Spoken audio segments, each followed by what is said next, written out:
Get your ears wrapped around the Golden State Media Concepts Basketball Podcast. All the scoop you need to know from college basketball to the NBA and even March Madness. News of your rising stars. Topics on and off the hardwood. This is the Golden State Media Concepts Basketball Podcast.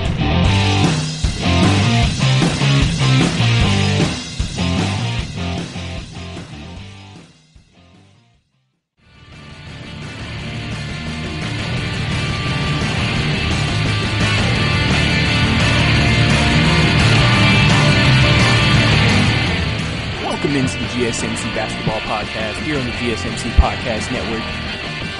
I'm your host, Brice, and we have another jam-packed basketball show for you today. Always keeping it here, keeping it on the court, keeping it real, crossing over folks, crossing over other podcasts. You know what we do here on the GSMC Basketball Podcast. Today's show, like I said, we're going to talk about a lot of things. We'll talk about some games that have happened around the association, some of the performances that certain players have had coming from those games. We're also going to talk about just some normal news and notes, some buyout news, and other stories around the league. We're also going to talk about a Bleacher Report list of the most disrespected players in the NBA. I'll tell you my thoughts on those players that they have on that list, and et cetera, and moving forward. Now we're going to get to a couple of games, actually, that happened in the association. First game we're going to get into is a big upset. The Lakers losing to the Memphis Grizzlies.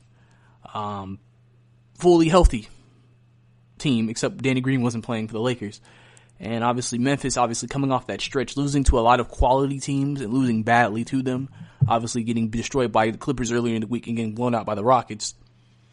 You know, they had to bounce back, and they bounced back in a big way against the LA Lakers, getting the dub in Memphis, and etc. I mean, you know, Memphis just came out there and played a better game. They needed this game. They needed this game badly. The Pelicans were picking up steam. They were winning games.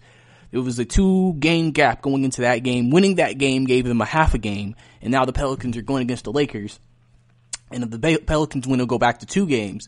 But obviously, like I said, the Memphis Grizzlies had the hardest schedule to end this season, so it's understandable with the young team that they have why they could have some struggles going against this type of competition. Now, the Pelicans have to take advantage of the schedule they have, which they have so far. And obviously, like I've said multiple times on this podcast, a lot of people would probably prefer a Zion, LeBron first-round matchup than a, you know, Damian Lillard, CJ McCollum, or a John Morant, because you just feel like that'd be an easy sweep, and etc.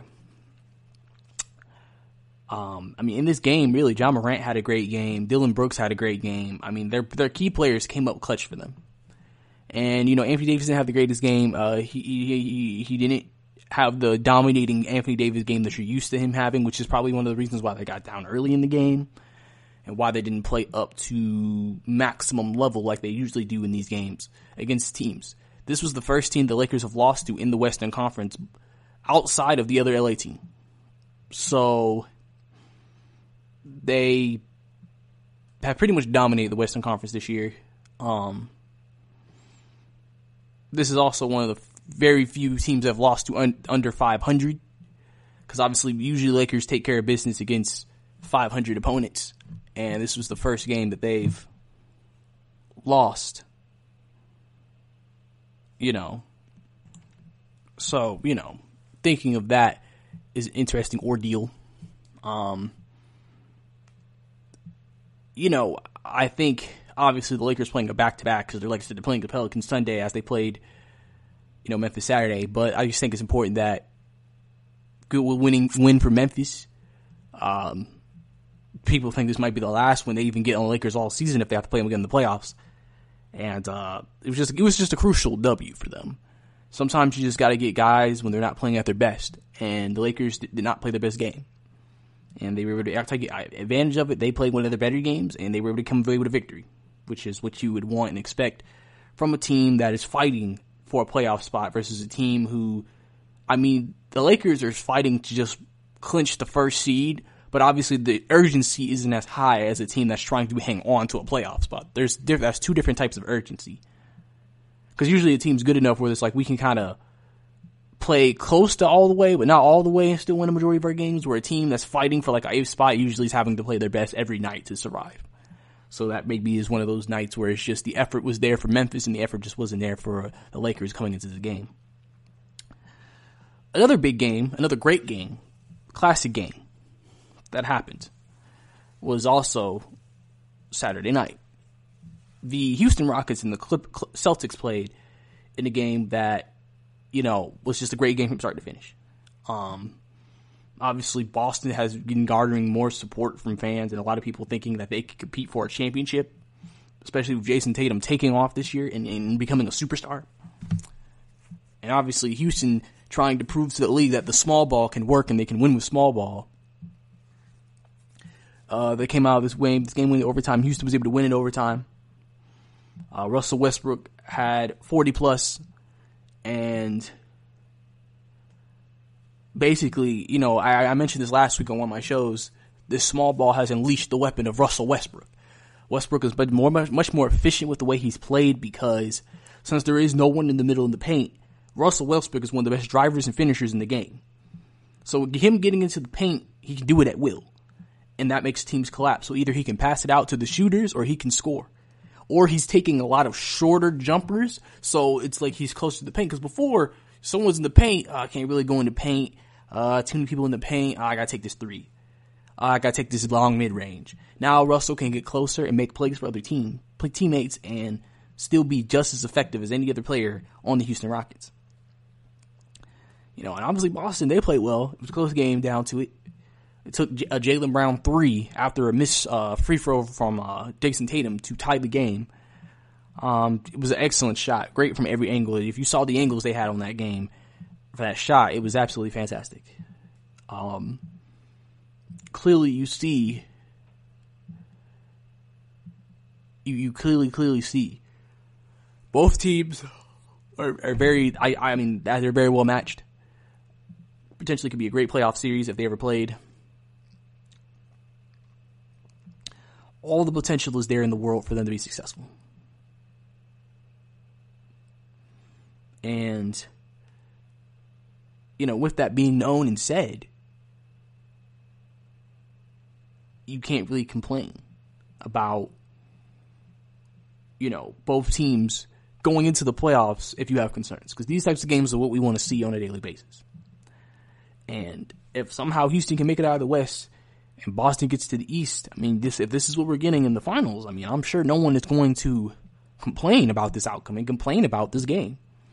Because like I said, both of these teams are some of the best the NBA has to offer. And they're going to come out there and do what they got to do. So, James Harden had a good game. Everybody kind of still getting everything, settled in. But with Russell Westbrook carrying the Rockets right now, this Houston team looks very dangerous going into the playoffs and looks like they really might be able to give a scare to one of the LA teams potentially. We'll have to see when the playoffs actually get here, but Houston's going to be right in the mix with the rest of them. And lastly, we'll talk about an incident that happened in the Atlanta Hawks Portland Trailblazers game. Very popular moment. Obviously, if you know who Trae Young is, Trae Young, and you've seen his highlights, this man crosses up people left and right and does a thing called a nutmeg, where it's basically he just, when he's coming up on you or you're guarding him and he throws the ball between your legs and gets to the ball. It's a move that is looked at as a very exciting move in the basketball. Obviously, you have to have a certain level of handles to pull that off, because obviously it could backfire on you if he's able to get a fast enough reaction time and deflect the ball. Trae has done it to multiple people this year, and so in this game against the Portland Trailblazers, he tried to do it to Trevor Ariza. And as soon as that ball went through Trevor Ariza's legs, he basically, I guess you could say, tackled Trae Young, not like to the ground, but like, give him a little forearm shiver, and basically, was just like, hey, don't do that to me. Obviously, Trevor Ariza is not a guy who does that, who accepts something like that. You're not going to embarrass him out there on the court, where Trae has kind of done that to multiple people this season. So he kind of went up there. It's just like, we're not having this. We're not doing this. I'm shutting this down right now. And that's what he did. He shut it down. and didn't let it happen. He even came after the game and he said after he told Trae, like, hey, don't do that to me again. Much love to you. I have no beef with you, but just don't do that to me again. And so we'll see. Everybody probably wants Trevor Ariza now to get the ball between his legs, but we'll have to see if obviously that was the last time they meet this season. So this season, at least, we won't see Trevor Ariza go against Trae Young, but maybe next season we might see that potentially. But coming up next, looking back on the Lakers and Pelicans trade, who won, who's better off? Obviously, because they're playing against the Pelicans, the Lakers playing tonight. Giannis has a 40-20 game, and the Clippers beat the 76ers in a great game on Sunday afternoon. Right here, more on the podcast. Are you looking for the very best NFL and college football podcast? Then check out the GSMC Football Podcast. Get the latest football news both on and off the field. From the NFL Draft to trades to the rumor mill to the NFL Combines, they got you covered. That's GSMCpodcast.com/football-podcast. Get updates on college rivalries, game day insights, and much, much more. It's football talk the way you want it. This show eats, sleeps, and breathes football. Don't forget to like them on Facebook and follow them on Twitter. Visit GSMCpodcast.com for more info.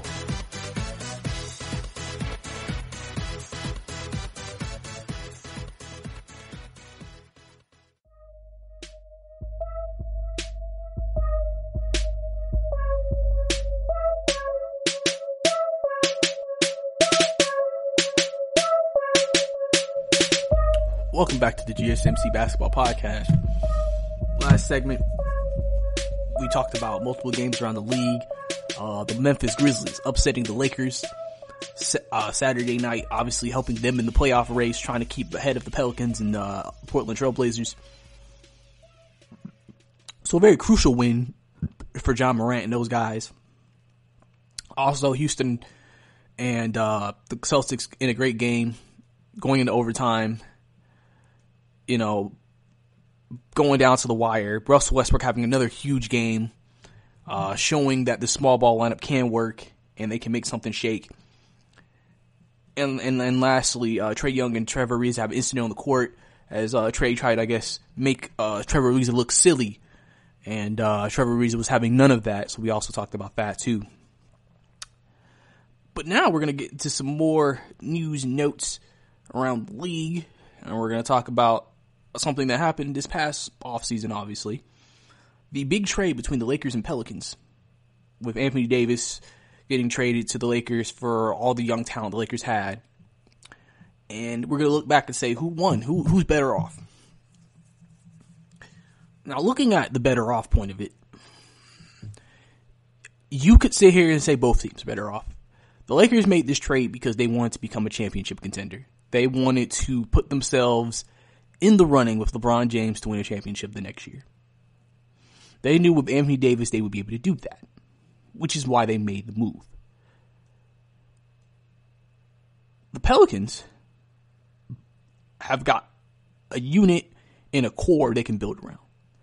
Ingram has broken out, averaging 25 a game, 26 now I think, or 25 a game, having a great season. Probably in the running to win most improved player of the year because of this season. Lonzo, when he's gotten healthy, has played better and looked like a pretty good starting point guard in this league. Josh Hart's been a great contributor off the bench. And then on top of that, they drafted some guys that are playing well for them, like Zion, obviously the big piece to the puzzle. Even though he wasn't a part of the trade, just adding him to that core makes the core even greater. And with all that being said, we really can't sit here and say a team won. Because it's not like the Pelicans made this trade to become championship contenders right away. But it's also not like the Lakers made this trade because they thought the young players that they traded away weren't worth it or they weren't good. It was just for what they would need to get to a championship, they knew those players were not going to get them there as soon as they wanted them to. It was just a great trade that was pulled off by both teams. Because like I said, they both got what they wanted out of this trade. And, obviously, like I said, Lakers, like I said, for the short term now, with Anthony Davis. They will be competing for championships, and they may even have a guy after LeBron James retires that we have a star here still that we can build around Anthony Davis. And if that's the case, then we don't have to make any rash movements or any rash decisions. And we can still have a competitive team moving forward into the future, even after LeBron leaves. Where again with the Pelicans, they have the young core, they can develop the young core. And then maybe if Zion works out and however else they formulate the roster, could then become a championship team themselves. If everybody develops the way they want them to. So, there's a lot of just potential in this situation. There's a lot of positivity that could come out of this situation, potentially. For both sides. For success of both teams. So, you really can't pick a winner. Both teams won. Both teams got what they wanted. They got the goal they wanted out of it. Pelicans technically got a star and Brandon Ingram out of it. Lakers get their championship contention that they wanted. And now all we can do is just move forward and just do our best to see what happens going into future years. I feel like this is one of those trades you can't really tell till years down the line. You really can't determine that off a few months. You have to kind of look down the line and say, okay, this is why so-and-so won the trade, because this is happening now years after that trade. This is how that trade affected that franchise and why they're in the position they are in now. So, like I said, when we get those answers and we figure that out, then we'll start to get the answers that we need to know what's going on, why is it happening, what, the mindset is and everything like that. That's just my mindset about the situation in that regard. And like I said, once we figure that out, we'll be in good position and we can kind of move forward with that, analysis of the trade and teams and success and stuff like that. So, but in other news and notes, Giannis has a 40-20 game against the Hornets. Another dominant game for Giannis, proving like he'll probably win MVP back-to-back years. Giannis has improved his game and is dominating the league. One thing about winning an MVP at a young age is that it's not like a player has maxed out or a player has at this high level where he can only get so much more better, but his level is just so great he'll always be in contention like a James Harden. Giannis is a guy who has flaws in his game, but his other strengths are so strong that he can still dominate with those, even with these weaknesses. That's why, from a regular season perspective, he can still be one of the most dominant players in the league. Obviously, the completeness of a game depends more in terms of playoff basketball. But in terms of stats and domination during the regular season, if you do something extremely well and you do it all season long, why wouldn't you be in the discussion to win MVP again? And this game, again, just kind of gets closer to solidifying, them moving forward in the season. And with Giannis probably ending up with another MVP. More than likely, in my opinion. And I think it's very well deserved. And if he gets used to have these amazing games like this, especially if the Bucks do hit 70 wins, I think it's hands down Giannis wins MVP. 70 win team, most dominant player all year long. How can he not win MVP? That would be the thing. How can he not win it? And lastly, we're going to talk about the Clippers and the Philadelphia 76ers. Obviously, this is a game without Embiid or Simmons. But Milton for the 76ers, new replacement point guard, Shea Milton, dominated. 13 threes, consecutive threes over 3 games. Basically, he's hit 13 consecutive threes over 3 games, which tied the record. He had a huge game, dropped 39, but just wasn't enough to beat this Clippers team deep at all levels. Kawhi had 30. Dominating performance. Clippers are looking real good right now. People were concerned about the Clippers, but right now at full strength, they're looking good. They're looking unstoppable. They're looking like the best team in the NBA. And this is why everybody and a lot of odds and a lot of people say they expect the Clippers to make it to the Western Conference Final. The Clippers to make it to the NBA Finals. And for them to win it all. Because of that. Because of that. Really. All because of that. They're complete at all levels. So, all they gotta do is just go out there and continue to play at a high level, and we'll see what happens. But this is also a great game for the 76ers just to show some fight without Embiid and everybody, to still show that they can still play and play at a high level even without the guys that we look at as the stars of the Sixers. But coming up next, we're going to talk about Bleacher Report's list of most disrespected players, my thoughts on that list, and also other news and notes around the league. Right here on the podcast, you want to stay tuned for this one. Check out the show that's built on the MMA, from the UFC to extreme cage fighting. They got the fights covered. Check out the GSMC MMA podcast. Get the latest news on past or upcoming fights. Join us as we talk to and about some of the biggest names in the MMA, past, present, and future. When it's the fight game, there's just one show to check out. GSMCpodcast.com/MMA-podcast. Don't forget to like them on Facebook and follow them on Twitter. Visit GSMCpodcast.com for more info.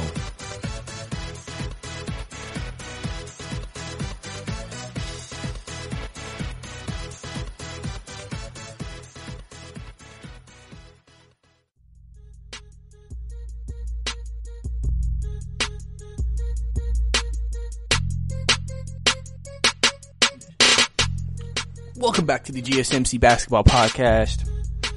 Last segment, we talked about some other news and notes around the league.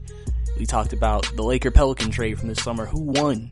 I say both teams won right now, but we really truly can't give a true determination on who won that till a couple years have passed. Also, we talked about the Clippers and 76ers, Shea Milton having a big game, but still overcame by the Clippers and their deepness and Kawhi Leonard. So now it was a good game. And we also talked about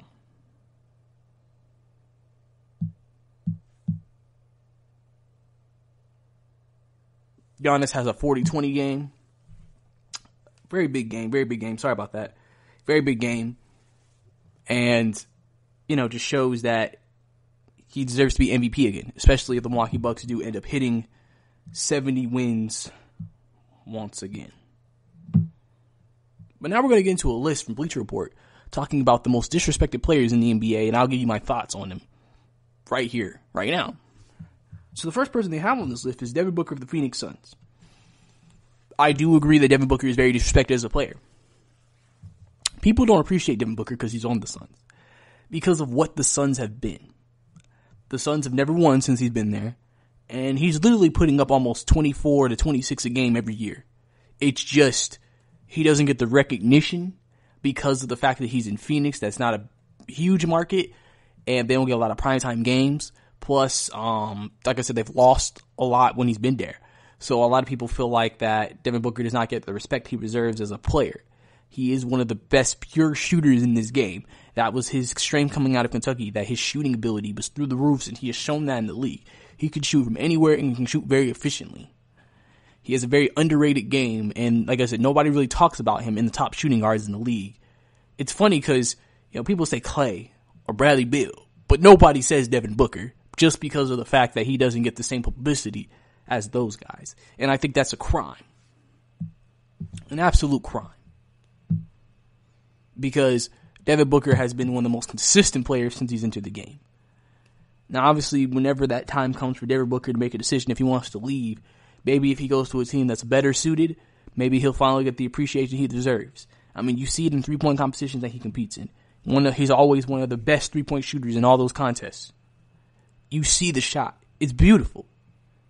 And he just doesn't get the same respect as a lot of guys in this league. It doesn't get the star appreciation that he deserves in this league because, again, he's been with the Phoenix Suns and how the Suns have been since he's entered the league.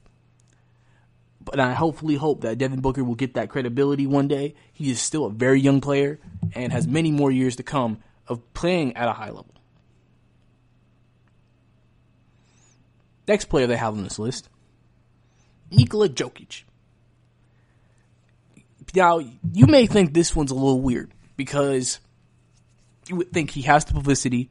He was in MVP talk last year.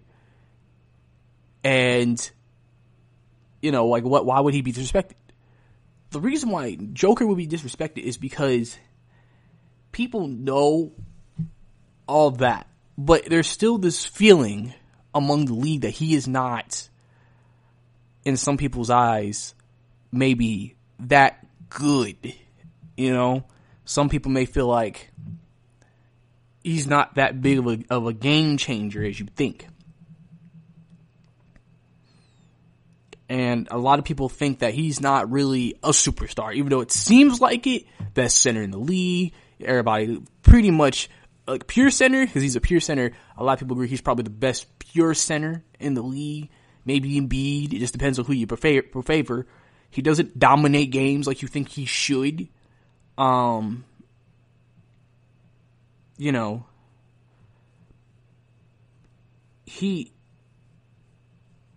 He just doesn't feel like for a lot of people that he's that good, that he's that great, and that he is that impressive. Some people think he's like Nick Wright said on First Things First. He's a pretend superstar. And that's how a lot of people feel about Joker. They feel like he's not as good as people say he is. He's not as good as people say that he should be. And, that disrespect, you could say that disrespect, but that has kind of hurt him in the eyes of the NBA public because people really think that Joker really isn't that great of a player. Or he can pass the ball and have an occasional big game, but he's really not that good of a player when it's all said and done. The next player on this list is Chris Middleton from the Milwaukee Bucks. Obviously, this is a very well-known, disrespected player in the league. Second option in the Milwaukee Bucks, but a lot of people feel like he's maybe not as good, again, as you think. A lot of people feel like he is best suited to be a third option on a team.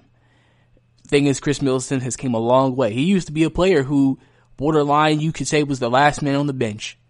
And then he developed himself into an all-star. But people still don't feel like he's that good. I remember, he was not drafted high in the draft. He was the 39th selection. They traded him. And, a lot of people thought that Chris Middleton was going to be a rotation guy, a rotation player, a guy who's going to be going to multiple teams throughout his career, just playing off the bench. And now he's became a player who gets a max contract, can give you about 20 a game, can score, can play well, and do well. Great defender. He does a lot of things right. He does a lot of things that you would want your player to do. And he does it well. Because obviously, we know that he has to come out there and play at a high level at all times. And compete at a high level at all times. So he's definitely one of the more disrespected players in the game. And Chris Middleton, if he has a great playoff showing this playoffs, he might finally get that respect that he deserves as one of the more better players in the NBA. Next player on this list, Ben Simmons. Ben Simmons is a guy who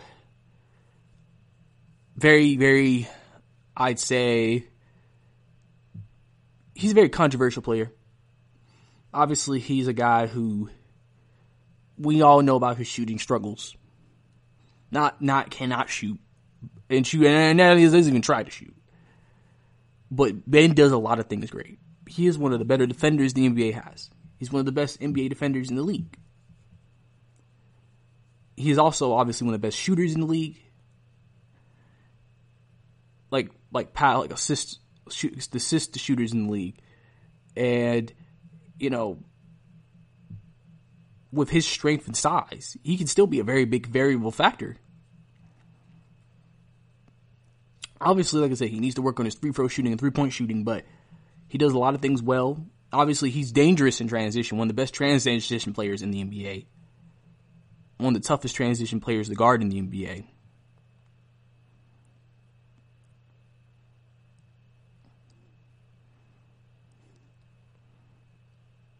And, you know, just comes out there every day and just competes at a high level. If Ben ever gets that shooting thing, then you probably could say he's one of the most complete. But with his elite floor vision, can spot open teammates from every angle at any speed, you know, all the things he can do, there's no reason to disrespect him because he does a lot. And I mean a lot for this team. And any team that he could go to. He's one of the best players, I think, in the NBA in terms of everything else. Maybe not shooting, but in terms of everything else.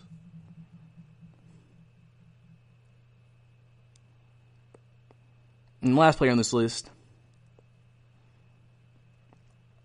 Russell Westbrook. Obviously, Russell Westbrook's an enigma in the league.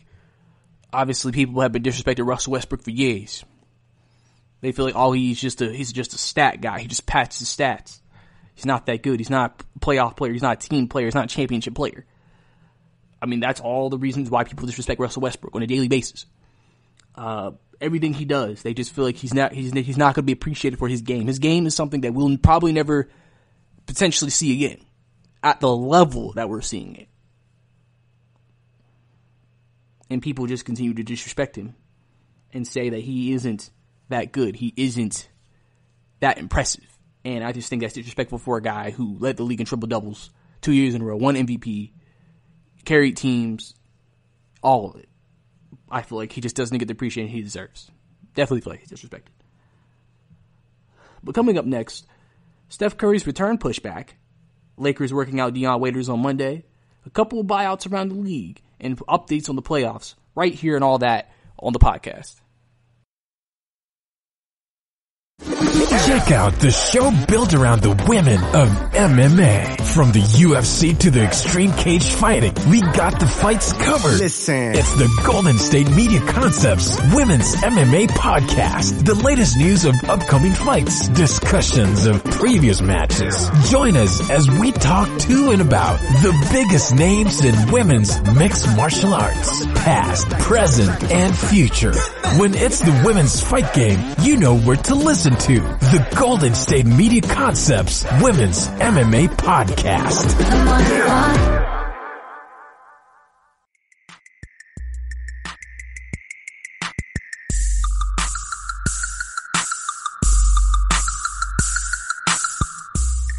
Welcome back to the GSMC Basketball Podcast. Last segment we talked about obviously some more news and notes around the league, around the game of basketball. I gave you Bleacher Report's list of most disrespected players, and I gave you my thoughts on that list of each player and why I agree either they're disrespected or they're respected, but they just say they're disrespected. And, you know, that was about 5 players, so, you know, that took up all last segment. But now we're going to get into some more stuff this current segment, starting with Steph Curry.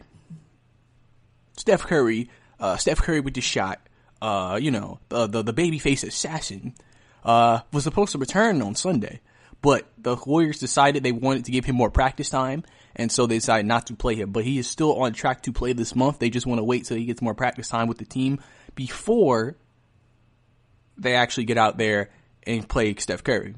Obviously, it'll be interesting to see Steph Curry out there when he does get on the floor with guys like Andrew Wiggins and those guys, because maybe Andrew Wiggins could be there next year. Maybe he could be part of a big trade they're going to try to make. It really just depends. I think it's also pretty interesting to me that, they said it was going to be March 1st, but they changed up. I don't know if they felt like, maybe he's still a little too rusty from what we see in practice. We don't want to just throw him out there. So we want to wait till he gets maybe more in game shape or maybe more rust off. I mean, he really never truly get the rust off till he gets out there, but, they obviously want to make sure that they don't rush Curry back out there. They want to monitor Curry at all times and make sure he's good so there's not any issues. Because, you don't want to do anything that's going to hurt or affect, the future of your franchise potentially because, obviously injuries happen and other things happen. And obviously you don't want people going down and struggling to be able to make it out here. And obviously, like I said, Curry is a part of their next year future where they expect to be right back in the championship race because with Klay coming back and with Steph, if he stays healthy, and then potentially picking up another superstar or getting the number 1 overall draft pick, they're going to be a team to be reckoned with next year. Now, whether Draymond Green's going to still be on that team, we'll have to see when that day comes. We'll have to see with the decision that they actually end up making this offseason when it comes to Draymond Green and how much money he's not willing to take to keep him. Though I don't think anybody's going to offer Draymond the max. We'll have to see. But, it's one of those things where, everybody's pretty excited to see Steph Curry back on the floor. I think everybody wants to see Steph Curry back on the floor. And we just hope that he can make it back and no setbacks happen again or no other injuries potentially come up. Because that would probably dampen the league, seeing a guy that, people love to see play and has single-handedly changed the game, not be able to play. In other news, the Lakers are going to break J.R. Smith and Dion Waiters this week for workouts. I believe Dion Waiters, they said Monday they were going to bring him in, and I don't know when they were going to bring in J.R. Smith, but they also said they're going to bring him in. So it looks like they're definitely, after releasing Troy Daniels on Sunday, I feel like they definitely think that they're going to pick up one of those guys to bring in. Obviously, Dion Waiters is more of a shot creator. JR is more of a 3-and-D guy. But, they'll have to see which one works for them the best and which one fits them the best. It's going to be important to see what they actually end up doing. So, we'll have to see. It's interesting because, like I said, Dion brings in that shot creating that people think they need, but he's not a point guard. And obviously, JR is more of a 3-and-D guy at this point in his career. Can play some defense, but also, J.R. Smith is one of those guys where if he makes some threes, he can really be, a very dangerous player on the court. And that's why J.R. Smith has always been known as a guy. When J.R. swish starts going off, he can drop 30 on you quick. It's just, obviously sometimes when you're a 3-and-D guy, you never sometimes have the same opportunities to be that way. But, he can obviously help a team. Like I said, he made a comment last week. He feels like he's better than 85% of people who play in the league right now. So he's just looking for that opportunity. He's looking for that job, And what about Jamal Crawford? I'm surprised no one's tried to bring him in yet. But, I guess that's just how it goes sometimes for certain players. You get older, and maybe teams just start to not trust you in terms of bringing you into the franchise and helping contribute. So we're going to have to see what happens with that. So it'll be interesting to see if the Lakers actually pick up one of those two players, which I think is highly likely at this point. They'll just have to see which one do they think fits better with the roster that they currently have constructed. And now we got some buyout news. The Wolves buy out Allen Crabbe. So obviously Allen Crabbe's going to hit the free agent market. Maybe he could get picked up, maybe not. Obviously this is like post-trade deadline. Even weeks after, there got teams who are still kind of like, okay, we'll let you go, we'll buy you out, and we'll let you walk in free agency. Because, sometimes people make trades for players they have no intention of keeping, but just to be because they get a contract off the other team's books to help them accept the deal or whatever.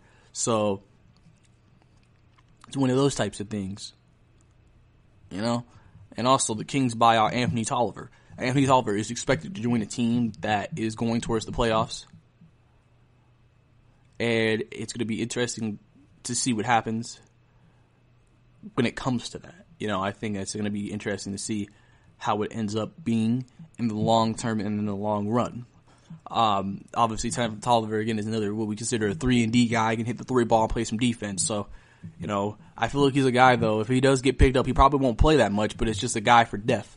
You ever have injuries, he can come in there and play, give you some minutes, foul troubles, give you some minutes, and play to the highest of his extent. And also, Mo Harkless, they were supposed to be bought out by the Knicks after being traded there, but has decided they're going to keep him for the rest of the year. So he's pretty much going to be there for the time being, and just do what he has to do to be successful with the Knicks for the rest of this year, going into next season, and then potentially joining another team, which I'm expecting him to do if he was even considered being bought out. So clearly they don't have him in his future long-term plans. It's just, well, right now we'll go ahead and let you stay with us, but after a while we will let you go. And then lastly, I just want to give y'all an update on the playoff seeding right now. Obviously we're getting close to the end of the season, so I want to give y'all updates on seeding, everybody's spots, games behind, things like that. Just trying to give y'all the update on what's happening. And we're going to start with the Eastern Conference. Obviously, the Milwaukee Bucks sitting steadily fast at 52-8, 6-game winning streak. They're 10 games above the Toronto Raptors. And so right now, they've already clinched the playoff spot. The Milwaukee Bucks have. And I feel like basically probably in about another 2 to 3 weeks, if they continue at this pace, they will probably clinch the number 1 seed in the Eastern Conference. And that will be your number 1 team in the Eastern Conference going out throughout the Eastern Conference playoffs. Number 2 is the Toronto Raptors. Obviously, like I said, they're not going to make the number 1 seed. They're just trying to hang on to the number 2. They're only a half a game ahead right now of the Boston Celtics. But the Raptors haven't played some of their best basketball recently. They are on a 3-game losing streak, so obviously they didn't get that redirected. Obviously, the Celtics are in at number 3. And like I said, half a game behind the Raptors. The Heat right now are the 4th seed, and the Sixers are the 5th seed. So right now, if the Pacers don't move up, that will be your first round matchup, Heat and 76ers. Very interesting matchup, I'll say the least. Number 6 is the Pacers. Obviously, they're playing some better basketball now. They can move up. Obviously, that's a part where that can be very fluid and people moving up and down on the charts. Number 7, the Orlando Magic. And number 8, the Brooklyn Nets. Even without Kyrie Irving right now or Brandon Durant, could still get into the playoffs. They have a bit of a lead, but they only have a 4-game lead on the Wizards right now. But then the Nets have lost 4 straight, so we have to see what happens moving forward. Number 1 seed in the Western Conference, the LA Lakers. They have a 5.5 game lead on the Nuggets. I expect them to keep that and be number 1 seed throughout the Western Conference playoffs. Nuggets are second, tied with the Clippers, which are still currently 3rd because the Nuggets have a tiebreaker right now. But right now, both teams are 2 and 3 seeds, but obviously 1 win and 1 loss can flip it back and forth. They'll probably be battling for that. Houston's been winning 6 straight, so they're 4th in the Western Conference. 5th is Utah, so clearly that would be your first round matchup. The Rockets and Utah, probably a matchup of last year. We'll have to see if anything changes as Houston won that series in 5 games. The Thunder are 6th. They're 6th right now, and they've played well. They're right now would play the Clippers if the playoffs start today, so that'd be an interesting matchup. The Mavericks are the 7th seed right now, obviously with Kristaps and Luka balling out. And number 8 is the Memphis Grizzlies, still only 3 games ahead of the Pelicans. And so there you go right there about the playoff seeding right now currently in the NBA. But coming up next, we're going to talk about college basketball results from the weekend and the new AP 25 poll. Who moved in the top 10, who moved out, and everything else right here on the podcast. Tired of searching the vast jungle of podcasts? Now listen close and hear this out. There's a podcast network that covers just about everything that you've been searching. Hey! The Golden State Media Concepts Podcast Network is here. Nothing less than a podcast bliss with endless hours of podcast coverage. From news, sports, music, fashion, cooking, entertainment, fantasy, football, and so much more. So stop lurking around and go straight out to the Golden State Media Concepts Podcast Network. Guaranteed to fill that podcast itch. Whatever it may be. Visit us at www.gsmcpodcast.com. Follow us on Facebook and Twitter, and download us on iTunes, SoundCloud, and Google Play.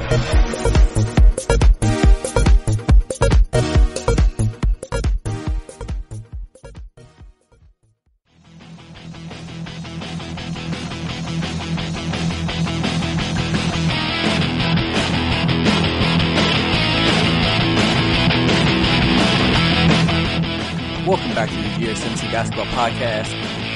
Last segment, we talked about different things around the league, like football players that got bought out, updates on that. Steph Curry's return date being pushed back. Obviously, trying to make sure that he's ready before they get him out there. I understand taking a more conservative approach. You don't want to rush your star player in the face of your franchise out there too soon. Lakers are working out Dion Waiters on Monday and J.R. Smith during the week. So more than likely you would expect them to sign one of those guys. And I also gave you the update on the playoff seedings around the NBA. So I feel like that is right now your update on that. But now we're going to get to some college basketball talk. We're going to talk about upsets and big scores from the weekend.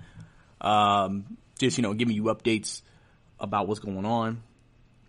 So we obviously, like I said, we're about a week away, I believe, from Selection Sunday. So you're about to get your Selection Sunday talk, maybe this Sunday, and know who's going to be in the NCAA tournament. But we're going to start with upset on Thursday. Wisconsin upsetting Michigan 81-74. Wisconsin picking up a key victory to help their tournament hopes to get into the tournament, beating a Michigan team. And, obviously, like I said, every win at this point is crucial for every team. Every loss is crucial for every team. It could change. It could affect your seeding. It could change if you get a higher seed, lower seed, out of the tournament, in the tournament, last four in, last four out, all of it. Also, California upsetted Colorado 76-62. Golden Bears haven't had a great season, so this was just a maybe hamper the season of Colorado.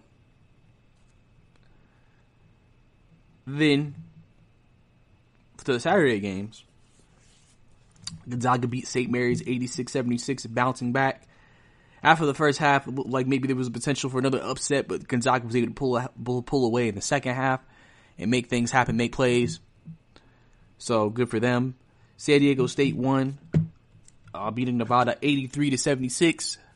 So, a good win for them, bouncing back from their first loss.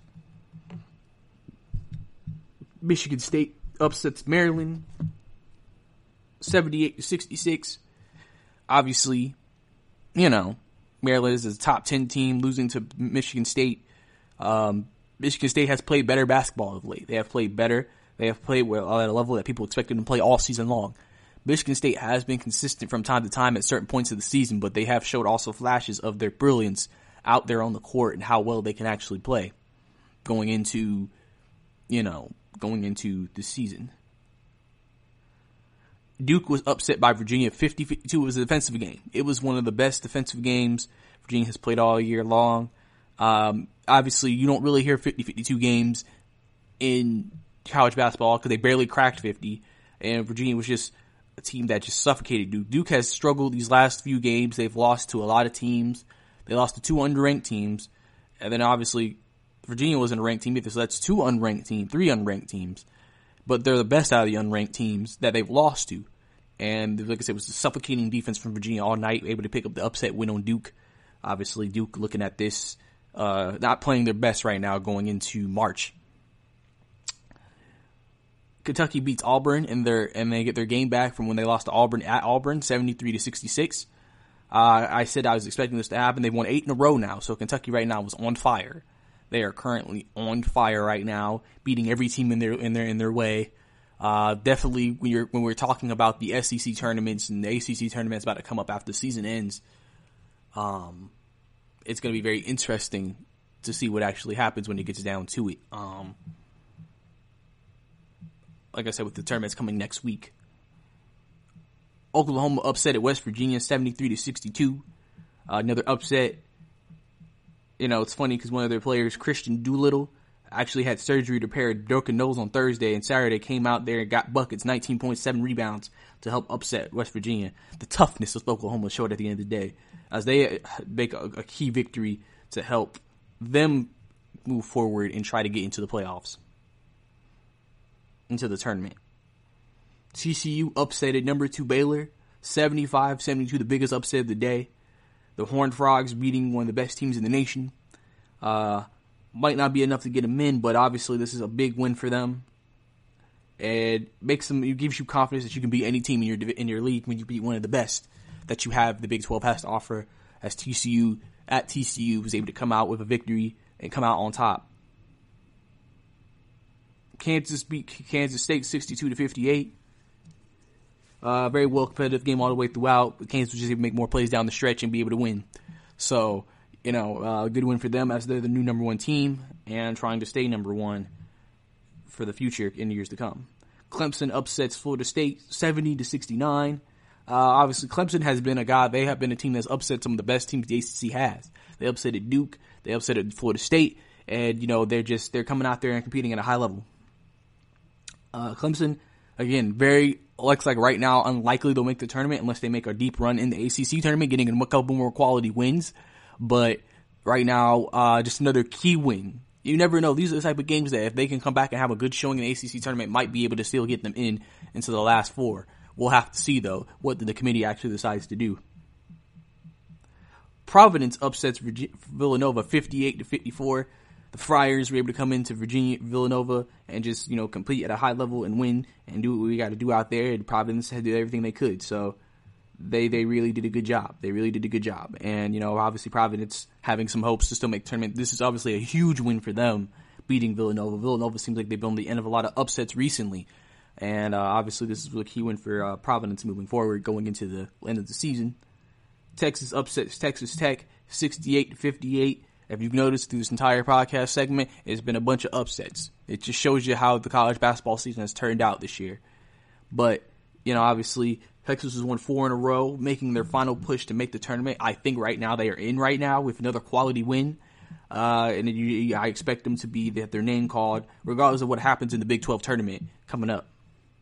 And then Iowa beats Penn State 77-68, 18 versus 16 in the country. Iowa just getting another key win. Both teams probably in the tournament, but both just competing at a high level, just trying to do what they got to do to be successful on both sides. And then lastly, for the Sunday games, Ohio State beats Michigan 77-63. Big win for them. Michigan's lost 2 games now in a row. Not the best, but, it happens. And then another upset, St. John's beats Creighton 91-71. So clearly that's a big win for Creighton. Winning again, competing at a high level again, and just doing what they have to do to be successful. So now we're going to get into the AP poll, talk about the top 10, give you the top 10. And number 1 still this week is Kansas, obviously, like I said, winning, so they're going to be number 1 in the league. Gonzaga is number 2. They moved back up from 3 to 2 because Baylor lost, so that's why they got back into the number 2 spot. Probably will still be a number 1 seed. Dayton's number 3, one of the best teams with maybe one of the best players in college basketball this season. Number 3. Number 4, Baylor, obviously losing that game, without dropping too far, dropping the 4th in the country. Still potentially could be a 1 seed when the tournament comes around, but we'll have to see. They might just drop to a 2 seed. We'll have to see what the committee does. San Diego State still number 5. Feels like with the schedule that San Diego State has, they could really never move out with the schedule, but if any team loses, that could potentially help them maybe crack a spot up unless they get jumped. Kentucky now at number 6.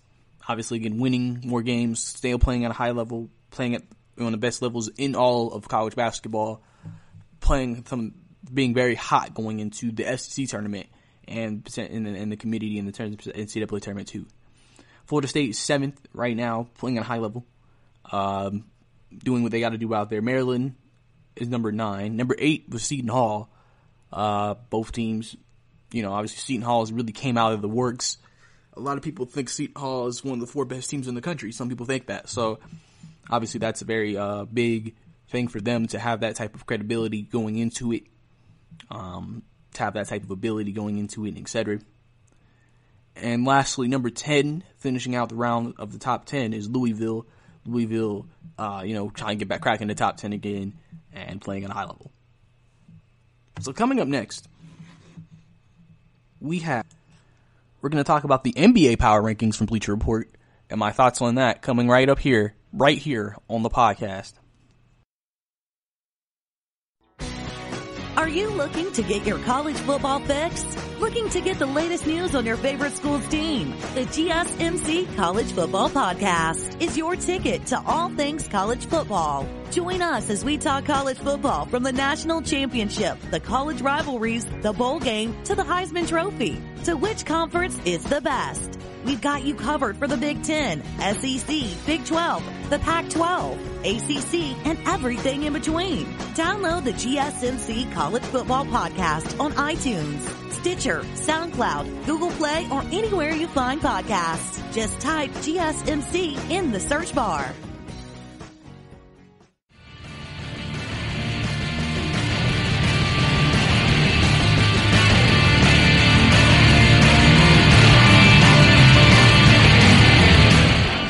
Welcome back to the GSMC Basketball Podcast.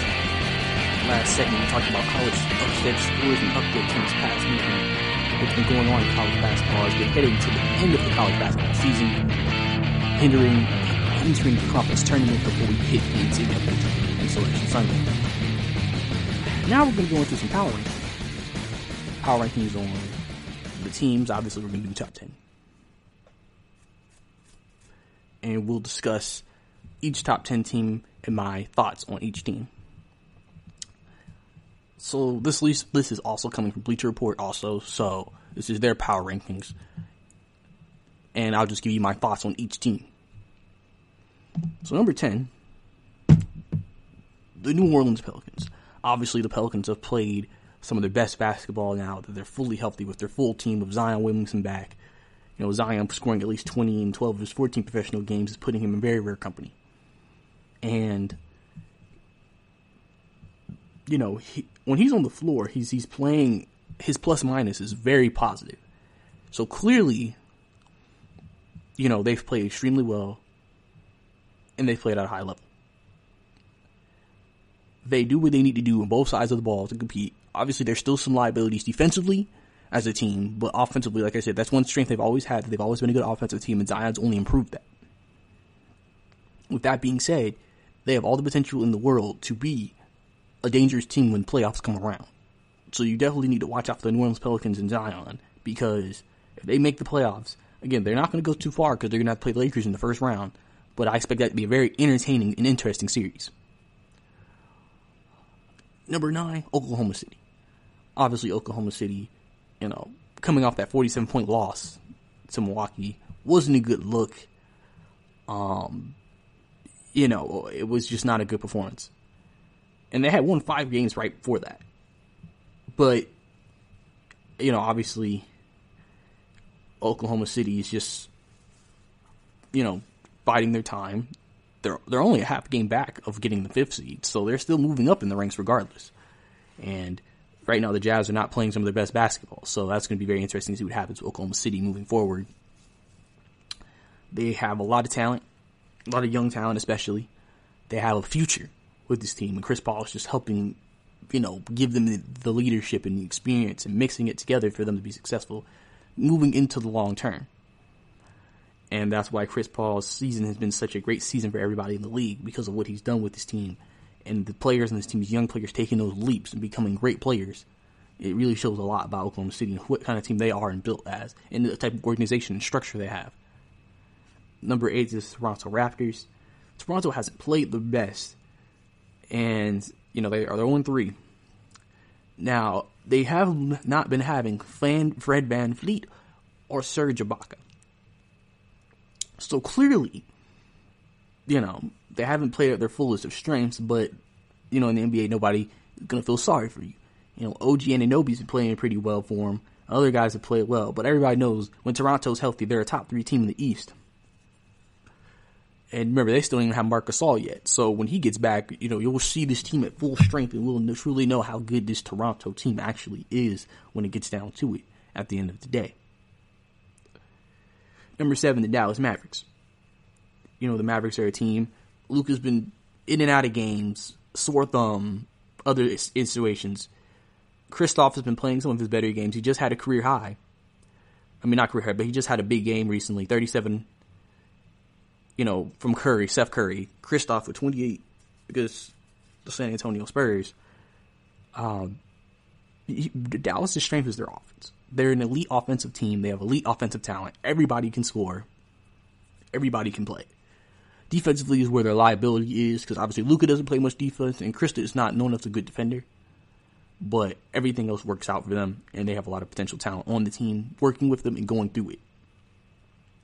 So, Dallas is definitely a team that you always have to worry about, especially with KP finding his stroke, finding himself. If he can play at the level we know he can play at, they'll be a very dangerous team going into the playoffs. Number 6, the Denver Nuggets. Obviously, Denver was able to, didn't have the best game against the Clippers after that beatdown on Friday. And, obviously this makes people feel like this is the real Denver Nuggets. Like, when it comes to these elite, superior teams, they can't compete or play at that high of a level against these guys. And they're not that good against these guys. They've lost 3 of their last 4 games against playoff-bound opponents. And this is why they're raising those questions. Can the Nuggets really even compete in the playoffs if they're struggling against a lot of playoff-bound teams? We'll have to see what happens moving forward into the season. See if Denver can figure it out. Because remember, they were the number 1 seed last year in the playoffs. Now they could finish as a 2 or 3 seed, but are they legitimate enough to compete with some of the top teams in the Western Conference? Number 5 is the Los Angeles Clippers. Obviously, the Clippers have been healthy. And when they've been healthy, they've run it 7-0 with all hands on deck, and they've destroyed Memphis this week. They've destroyed Denver. They have played extremely well. They handled a very surprisingly hot Shake Milton and beat the 76ers. Clippers right now are playing at their highest level. And honestly, their offense has been the most impressive part of the whole situation. Their offense could be better than their defense, potentially, the way they be playing offensively. Because they have so many guys that can put the ball in the basket. And that's what you're going to need in the playoffs. You're going to need somebody who can put balls in the baskets, and you're going to have to get buckets. Because the buckets are what's going to make you successful, give you wins out here, and potentially get you through and beat a team like the Los Angeles Lakers when it's all said and done. Houston Rockets are number 4. Obviously, Houston's on a 7-game winning streak right now. They're 10-2 since the small ball lineup has been created. Russell Westbrook has averaged 33 points, 7 rebounds, and 6 assists a game on 53% shooting, the most efficient Russell Westbrook has ever been in his career. And this is why they think it can work, because Russell can give them 30, and James can give them 30. That's 60 right there. And then if everybody else can hit their threes and contribute, Houston feels like they can compete with any team in the Western Conference, regardless of the fact they don't have a true big man. Because they feel like they can outscore you and they have enough offense. The key to Houston is they have to make their shots. If they do not make their shots, it is going to be very unlikely they can win a game or win a series in the playoffs. Number 3, the Boston Celtics. Obviously, Jason Tatum's had his breakthrough through the month of February, averaging 30 points a game on 67% true shooting. And the Celtics were 9-3 this past month, with losses to the Lakers and Rockets, obviously 2 of the better teams. And don't forget, Kemba Walker hasn't been playing either. Kemba Walker is expected to be back soon, and Kemba Walker is a guy who's one of the most clutch players in the NBA, in my opinion. Always has been one of the most clutch players in the NBA, and definitely is someone that you have to always watch out for, because when he gets back, we know what Kemba can do. Kemba can score and put the ball in the basket. I feel like, is one of the most perfect playoff players. I feel like when he comes up at the playoffs, he'll come up big. Number 2, the Los Angeles Lakers. Obviously, the Lakers, number 1 seed in the Western Conference. Playing well, beat the Pelicans twice this week. Scoring 40 on Tuesday. Scoring another 30 on Sunday. Obviously, nobody can guard him on the Pelicans. Obviously, Alex Caruso. We got to give a shout out to Alex Caruso, the demi-goat. And just everything like that. I mean, Lakers right now should be number 2 in this power ranking. I mean, they have the best record. They've played at a most consistent level of any team in the Western Conference this year. And that's why they're where they are right now in the Western Conference, and why they're number 2 in this power ranking. So, we'll have to see. And then lastly, obviously, number 1 team, the Milwaukee Bucks, been dominant. Giannis scoring 30 points on everybody, destroying the Thunder, beating the Hornets. Chris Middleton had 41 against the Hornets. Sorry about that. Not Chris Middleton. Giannis had 41 against the Hornets with Chris Middleton out. Otherwise, that loss they had to the Pacers, they've been perfect throughout February. They're still blowing everybody out. And, this is a team that just looks so dominant. And you just think, man, they have all the potential to be one of the best teams, if not the best team, in the NBA. And you just see it on a day-to-day basis.